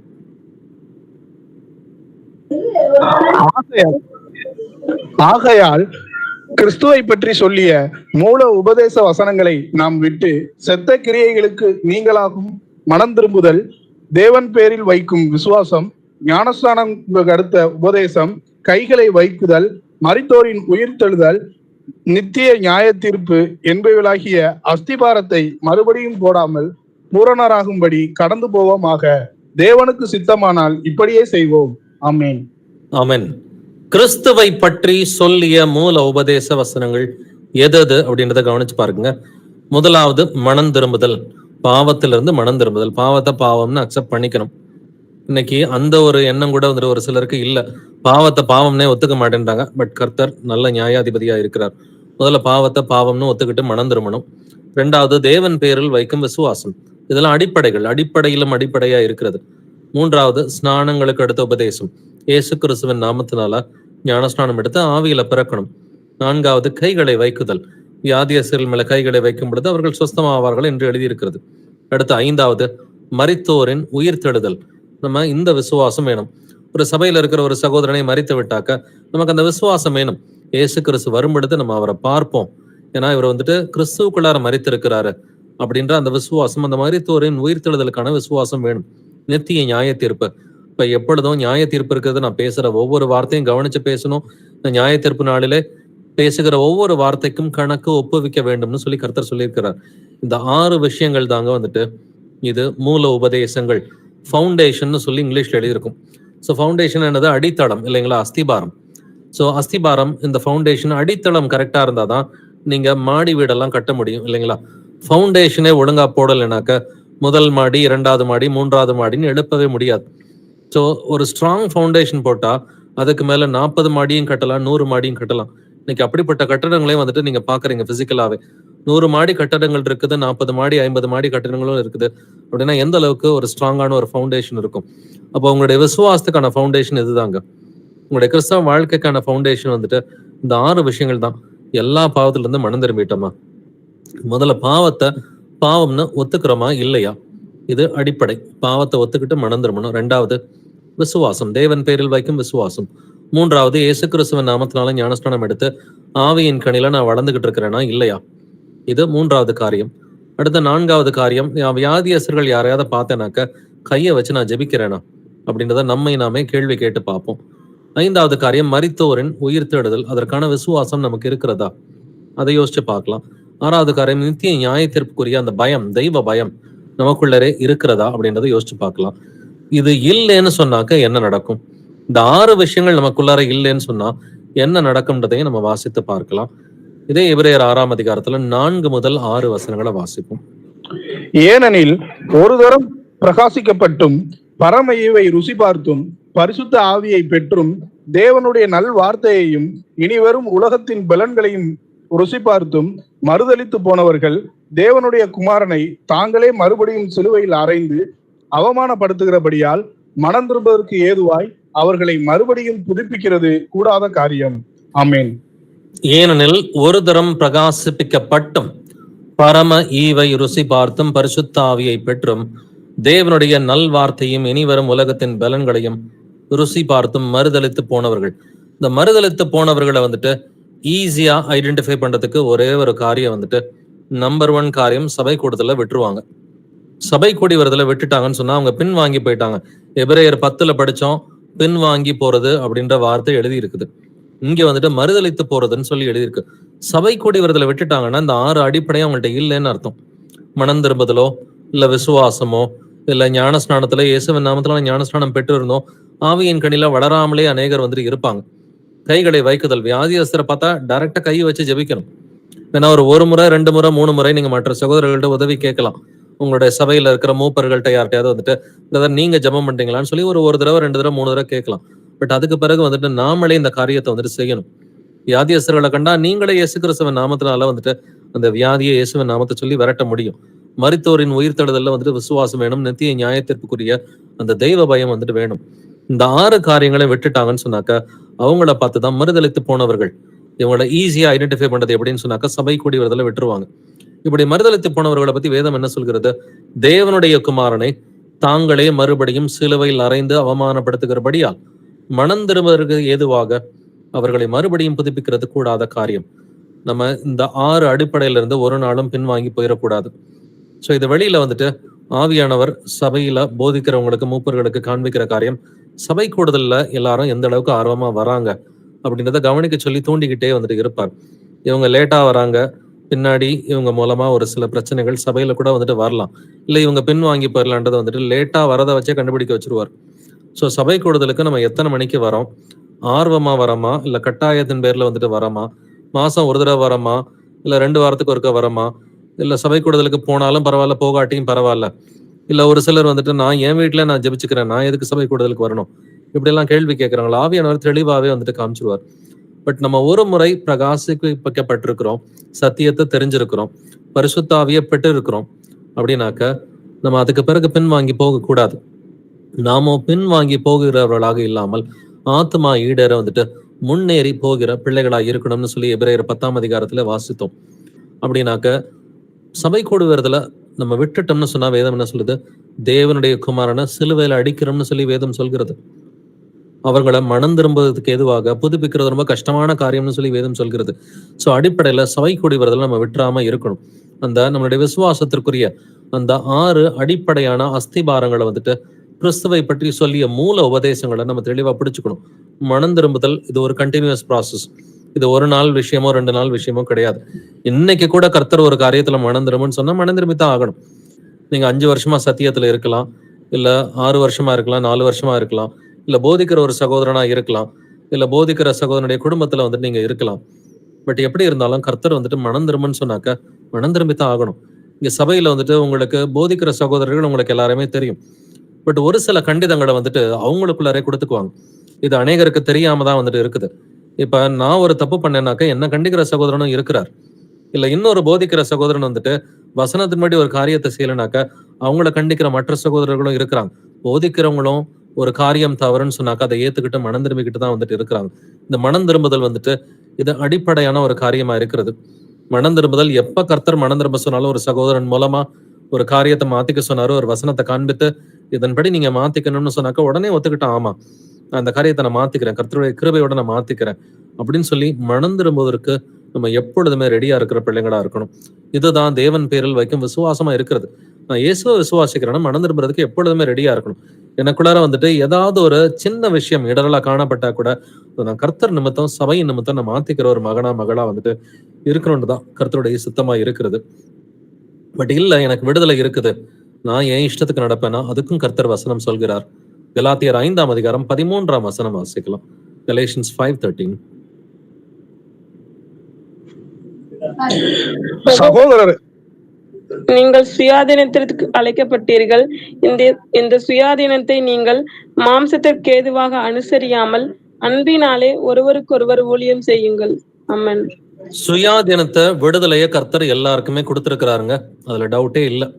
பட் இந்த சுயாதீனத்தை நீங்கள் மாம்சத்திற்கு ஏதுவாக அனுசரியாமல் அன்பினாலே ஒருவருக்கொருவர் ஊழியம் செய்யுங்கள். சோ இந்த சுயாதீனத்தை மாம்சத்துக்கு எதுவா அனுசரிக்க கூடாது. நான் சீஷனா இருக்கிறேன், இயேசு எனக்கு விடுதலை கொடுத்திருக்கிறாரு, நான் கட்டட சபையில இருந்து விடுதலை ஆயிட்டேன், நான் காணிக்கையிலிருந்து தசம பாகத்துல இருந்து விடுதலை ஆயிட்டேன், கள்ள போதகர்கிட்ட இருந்து விடுதலை ஆயிட்டேன், கள்ள சபையில இருந்து வந்துட்டு விடுதலை ஆயிட்டேன், என் இஷ்டத்துக்கு தான் நான் கேதரிங்க்கு வருவேன், நான் லேட்டா வந்தாலும் லேட்டா வருவேன், இல்ல வந்தா வருவேன், வராட்டினா வரமாட்டேன் அப்படின்னு சொல்றதுக்கு நமக்கு இடம் இல்லை பிரதர்ஸ் அண்ட் சிஸ்டர்ஸ். இந்த சுயாதீனத்தை நீங்கள் மாம்சத்துக்கு ஏதுவாக அனுசரிக்காதீங்க அப்படின்னு வேதம் சொல்கிறது. இதையே தான் பேதுருவும் சொல்றான். பவுல் சொன்ன இதே வார்த்தையை தான் பேதுருவும் சொல்றான். 1 பேதுரு 2ஆம் அதிகாரம் 16வது வசனம் வாசிக்கலாம். சுயாதீனம் உள்ளவர்களாய் இருந்தும் உங்கள் சுயாதீனத்தை துர்க்குணத்திற்கு மூடலாக கொண்டிராமல் தேவனுக்கு அடிமைகளாய் இருங்கள். ஆமென். சுயாதீனம் உள்ளவர்களாய் இருந்தும் உங்கள் சுயாதீனத்தை துர்குணத்திற்கு மூடலாக கொண்டிராமல் தேவனுக்கு அடிமைகளாய் இருங்கள் என்று வேதம் சொல்கிறது. நம்ம யாருக்கு அடிமையா இருக்கணும்? பழைய வாழ்க்கையில நம்ம பிசாசுக்கு அடிமையா இருந்தோம், மாம்சத்துக்கு அடிமையா இருந்தோம், இந்த உலகத்திற்கு அடிமையா இருந்தோம். பட் இப்ப தேவனுக்கு அடிமையா இருப்பது எவ்வளவு பெரிய சந்தோஷமான காரியம். தேவனுக்கு அடிமையா இருக்கணும்னா வசனத்துக்கு அடிமையா இருக்கணும் இல்லைங்களா? அந்த வசனத்தை யாரு சொல்றான்றது முக்கியம் இல்ல, யாரு சொன்னாலுமே அந்த வசனம் வந்துட்டு கரெக்ட் தான். அதனாலதான் அந்த வசனத்தை வாசிக்கிறப்ப நம்ம ஆமென் சொல்றோம் இல்லைங்களா? வாசிக்கிறவங்களும் ஆமென் சொல்றாங்க. அப்படின்றப்ப அந்த வசனம் வந்துட்டு எப்பொழுதும் பொய்க்காத ஒரு வசனம் இல்லைங்களா? உண்மை உள்ள வசனம், கிருபை உள்ள வசனமா இருக்கிறது.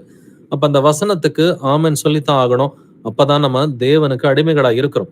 ஆமென் சொல்றதுன்னா வெறும் வாயில கிடையாது, இருதயத்தினால உணர்ந்து இந்த வசனத்தை நான் ஏத்துக்கணும்னு சொல்லி ஆமென் சொல்றது. சுயாதீனம் உள்ளவர்களா இருந்தும் உங்கள் சுயாதீனத்தை துர்குணத்திற்கு மூடலாக கொண்டிராமல். அப்ப நம்மளுடைய பர்சனல் ப்ராப்ளம்ஸ் எல்லாம் காமிச்சு, இல்ல பிரதர் இந்த பிரச்சனை எல்லாம் எனக்கு இருக்குது, நிச்சயமா என்னால சபை கூடுதலுக்கு வர முடியாது அப்படின்னு சொல்றவங்க கூட வந்துட்டு இருக்கிறாங்க. பட் வேதம் சொல்கிறது, உங்களுடைய சுயாதீனத்தை துர்குணத்திற்கு மூடலா பயன்படுத்தாதீங்கப்பா, உங்களுடைய சுயாதீனத்தை மாம்சத்தின்படி அனுசரிக்காதீங்கப்பா, அன்பினாலே ஒருவருக்கொருவர் ஊழியம் செய்யுங்கள், தேவனுக்கு அடிமைகளா இருங்கள்னு சொல்லி வேதம் சொல்லுது. இப்ப தேவனுக்கு அடிமையா இருக்கணும்னு சொன்னா வார வாரம் சபை கூடுதல் செய்யறது சந்தோஷமான காரியம் இல்லைங்களா? அது ஒரு துக்கமான காரியமா இருக்கக்கூடாது, அது ஒரு கஷ்டமான காரியமா இருக்கக்கூடாது, அது ஒரு சந்தோஷமான காரியமா இருக்கணும். 10:30 மணிக்கு வான்னு சொன்னாக்கா 10:15 வந்து நிக்கிறது தான் வந்துட்டு அது தேவனுக்கு அடிமைகளா வந்துட்டு இருக்கிறது. இதுதான் கர்த்தர் வந்துட்டு ஒவ்வொரு உண்மை உள்ள சீஷனுக்கும் உணர்த்துகிறவரா இருக்கிறார். தேவனுடைய ஆவி உங்களில் வாசமாய் இருந்தால் நீங்கள் மாம்சத்துக்கு உட்பட்டவர்களாய் இராமல் ஆவிக்கு உட்பட்டவர்களாய் இருப்பீர்கள். கிறிஸ்துவின் ஆவி இல்லாதவன் அவருடையவன் அல்ல. இயேசு கிறிஸ்துவின் ஆவி நமக்குள்ளார இல்லைன்னு சொன்னாக்க நம்ம இயேசு கிறிஸ்துவுக்கு சொந்தமானவர்களே அல்ல. அப்படின்னாக்க நம்ம தேவனுடைய ஆவி நமக்குள்ளார இருக்குது, இயேசு கிறிஸ்துவின் ஆவி நமக்குள்ளார இருக்குதுன்னா அந்த ஆவி என்ன சொல்லி கொடுக்கும்? உந்தி தள்ளும். நீ போய் என் பிள்ளைங்களை பாரு அப்படின்னு அந்த ஆவி வந்துட்டு உந்தி தள்ளும். சபை கூடுதல் மட்டும் இல்லைங்க, நீங்க நடுவுல கூட சந்திச்சுக்குவீங்க. உண்மையிலே தேவனுடைய ஆவி நமக்குள்ளார இருக்குதுன்னு சொன்னாக்க ஒரு பட்டணத்துல வந்துட்டு சீஷர்கள் நிறைய பேர் இருக்கும் பொழுது பாத்தீங்கன்னா வெறும் ஞாயிற்றுக்கிழமை மட்டும் அவங்க சந்திக்க மாட்டாங்க. தேவைப்பட்டா புதன்கிழமையோ வியாழக்கிழமையோ செவ்வாய்க்கிழமையோ கூட சந்திக்கிறதுக்கு கர்த்தர் கிருபை வரங்களை வந்துட்டு நிச்சயமா கொடுப்பார். அது ஒரு சில சபைகள்ல நடந்துகிட்டு தான் இருக்குது. ஒரு சில சபைகள்ல வந்துட்டு பாத்தீங்கன்னா சகோதரர்கள் வாரத்துக்கு 2 முறை சந்திக்கிறாங்க. இப்படிப்பட்ட சபைகளும் வந்துட்டு நம் மத்தியில வந்துட்டு இருக்கத்தான் செய்கிறது. கர்த்தர் இப்படியும் சாட்சியை வந்துட்டு எழுப்பிக்கிட்டு தான் இருக்கிறார். ஒரு நாள் கூடுறதுக்கே ஒரு சிலருக்கு கஷ்டமா இருக்குது. பட் ஒரு சில இடங்கள்ல சகோதரர்கள் வந்துட்டு 2 நாள் கூட கூடிக்கிட்டு தான் இருக்கிறாங்க. சோ தேவனுடைய ஆவி நமக்குள்ளார செயல்பட்டாக்க நம்ம ஆவிக்குட்பட்டவர்களா இருப்போம். அதை ஒரு கஷ்டமா பார்க்க மாட்டோம், சந்தோஷமாக பார்க்கிற பிள்ளைகளா இருப்போம். கர்த்தருடைய பிள்ளைகளை வந்துட்டு சந்திக்கிறது அவங்களுக்கு சந்தோஷமான ஒரு காரியம். இதுக்கு நாம என்ன செய்யணும்னு சொன்னாக்க மாம்சத்தின்படி சிந்திக்காம ஆவியின்படி சிந்திக்கிற பிள்ளைகளா இருக்கணும். 2 கொரிந்தியர் 10ஆம் அதிகாரம் வசனங்கள் 4 முதல் 5 வரை வாசிப்போம். 2 Corinthians chapter 10 verses 4 to 5. எங்களுடைய போர் ஆயுதங்கள் மாம்சத்துக்கு ஏற்றவைகளாய் இராமல் அரண்களை நிர்மூலமாக்குகிறதற்கு தேவ பலம் உள்ளவைகளாய் இருக்கிறது. அவைகளால் நாங்கள் தர்க்கங்களையும் தேவனை அறிகிற அறிவுக்கு விரோதமாய் எழும்புகிற எல்லா மேட்டியுமே நிர்மூலமாக்கி எந்த எண்ணத்தையும் கிறிஸ்துவுக்கு கீழ்ப்படிய சிறைப்படுத்துகிறவர்களாய் இருக்கிறோம். ஆமென். இப்படி இருக்கிறீங்களா அப்படின்றத நீங்களே யோசிச்சு பாருங்க. எந்த ஒரு எண்ணத்தையும் இயேசு கிறிஸ்துவுக்கு சிறைப்படுத்துற பிள்ளைங்களா நீங்க இருக்கிறீங்களா? தேவனை அறிகிற அறிவுக்கு விரோதமாய் எழும்புகிற எல்லா மாம்ச சிந்தையும் இயேசு கிறிஸ்துவுக்கு சிறைப்படுத்துகிற பிள்ளைகளா நீங்க இருக்கிறீங்களா இல்லையா? நான் கொஞ்சம் காம்ப்ரமைஸ் பண்ணிட்டோம்னு வச்சுக்கோங்களேன், உங்கள் எதிராளாகிய பிசாசானவன் வந்துட்டு அவனோட வந்துட்டு மேற்கொண்டுருவோம் இல்லைங்களா? காம்ப்ரமைஸ் பண்ணக்கூடாது. புளிப்புள்ள கொஞ்சம் மாவானது பிசைந்த மாவு அனைத்தையும் உப்ப பண்ணும். அப்படின்னா கொஞ்சம் காம்ப்ரமைஸ் பண்ணீங்கன்னாக்க ஃபுல்லா கடைசியில வந்துட்டு பாவத்துல விழுகிற ஒரு சூழ்நிலை தான் வந்துட்டு வந்துடும். வலதுபுறமோ இடதுபுறமோ சாயாமல் வந்துட்டு கர்த்தருடைய வசனத்தை அப்படியே கடைபிடிக்கணும்னு சொல்லி வேதம் நமக்கு சொல்லி கொடுக்குறது. அப்ப சபை கூடுதல்ல கொஞ்சம் காம்ப்ரமைஸ் பண்ணாலும் கன்சிஸ்டண்டா லேட்டா வந்தாலே வந்துட்டு போதும். சபை கூடுதலுக்கு பிரதர் உங்களுக்கு தெரியாது, எங்க ஊர்ல டிராபிக் எல்லாம் ஜாஸ்தி.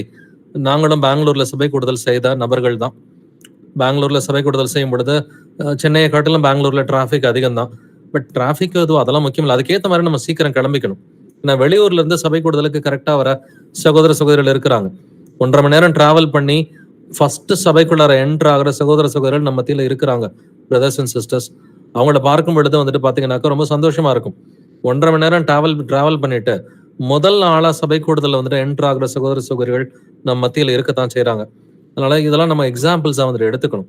இதை ஒரு கண்டிதமா எடுத்துக்காம கர்த்தர் நமக்கு நன்மையானவைகளை சொல்லி கொடுக்குறாரு அப்படின்னு சொல்லி அவருடைய வசனத்தை எப்பொழுதும் வாஞ்சையா சந்தோஷமா ஆர்வத்தோட சாந்தத்தோடு ஏத்துக்கிற பிள்ளைகளா இருக்கணும்.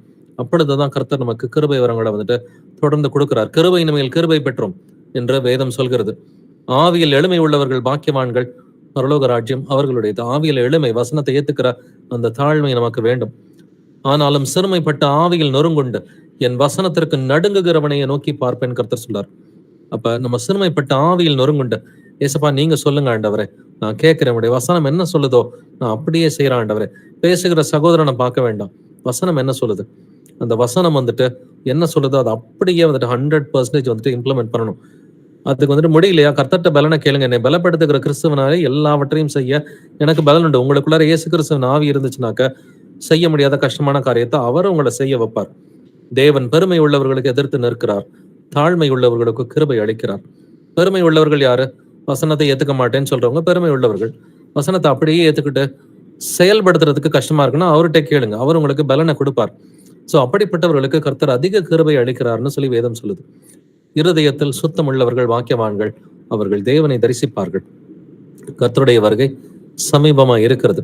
அப்ப இருதயத்துல சுத்தம் உள்ளவர்களா வசனத்தை நம்ம அப்படியே ஏத்துக்கிட்டோம்னாக்க இவர்கள் மட்டுமே தேவனை தரிசிப்பார்கள். பரிசுத்தம் இல்லாமல் ஒருவனும் கர்த்தரை தரிசிக்க முடியாது. பரிசுத்தமா இருந்தா மட்டும்தான் தரிசிக்க முடியும். எப்படி பரிசுத்தமா இருக்கணும்? உங்களை அழைத்தவர் பரிசுத்தராய் இருக்கிறது போல நீங்களும் உங்கள் நடக்கைகள் எல்லாவற்றிலையும் பரிசுத்தராயிருங்கள். நான் பரிசுத்தன் ஆகையால் நீங்களும் பரிசுத்தராயிருங்கள் என்று எழுதி இருக்கிறது இல்லைங்களா? கர்த்தர் பரிசுத்தரா இருக்கிறார். இயேசு கிறிஸ்து, நம்முடைய கர்த்தராகிய இயேசு கிறிஸ்து பரிசுத்தரா இருக்கிறார். அவர் இந்த பூமிக்கு இறங்கி வந்து நம்முடைய பாவங்களுக்காக அவர் மரித்தார், ரத்தம் சிந்தினார், ஜீவனை கொடுத்தார், அடக்கம் பண்ணப்பட்டார், உயிர்த்தார். 3ஆம் நாளிலே உயிர்த்த ஜீவனுள்ள தேவனா இருக்கிறார்.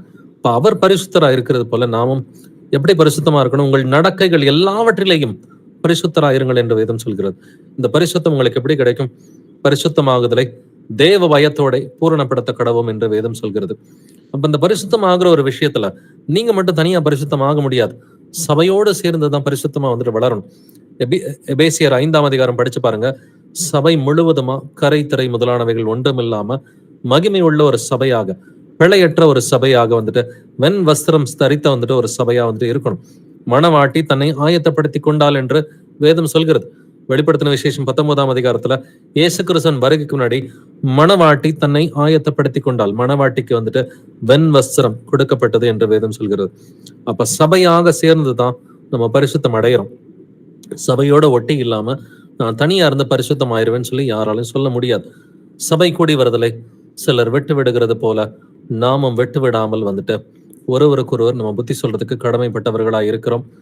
நாளானது சமீபத்து வருகிறதை எவ்வளவாய் பார்க்கிறீர்களோ அவ்வளவாய் புத்தி சொல்ல வேண்டும். அப்படின்னா சபை கூடுதல் இதுவரைக்கும் நீங்க இன்னைக்கு வரைக்கும் போகாட்டியும் பரவாயில்ல, கர்த்தர்ட்ட கிருபையை கேளுங்க. ஆண்டவரே, எங்க ஊர்ல ஒரு சபை கூடுதல் நடப்பதற்கு கிருபையை கொடுங்க ஆண்டவரேன்னு சொல்லி கர்த்தர்ட்ட கிருபையை கேளுங்க. உங்க ஊர்ல நிச்சயமா நீங்க கேட்டீங்கன்னா கொடுப்பார். அதுக்கு நீங்க முயற்சிகள் எடுத்தீங்கன்னு சொன்னாக்க உங்க ஊர்ல வந்துட்டு கர்த்தர் சபை கூடுதலை நிச்சயமா வந்துட்டு கொடுப்பார்.